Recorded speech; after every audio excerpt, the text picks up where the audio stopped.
অনেকদিন পর একটা দাওয়াত পেলাম। তারপরে দাওয়াতে গেলাম। যাওয়ার পরে তারা সাথে সাথে আমাদেরকে ভাত খেতে বসিয়ে দিল। ভাত খেতে বসিয়ে দেওয়ার সাথে সাথে তারা সব কিছু আস্তে আস্তে সার্ভ করা শুরু করে দিয়েছে। আমিও রোস্ট দিয়ে এক লোকমা ভাত মেরে দিলাম। এখন অপেক্ষা করতেছি। আসলে মজাই ছিল রোস্টটা, কিন্তু একটু ড্রাই ছিল। খাবারটা মোটামুটি চলে। পরে আমি অপেক্ষা করছিলাম কখন গরুর মাংস পাটিটা আসবে আর আমাকে গরুর মাংস দিবে। খেতেই খেতে খেতে দেখলাম গরুর মাংস চলে আসছে, এখনো আসলো না। এবার মনে হচ্ছে গরুর মাংসটা চলেই এলো।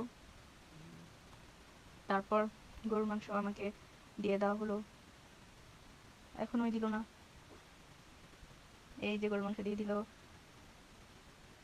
আমি তখন বলেছি আর লাগবে না, হয়েছে। যখন গরুর মাংসগুলো নিয়েছিলাম,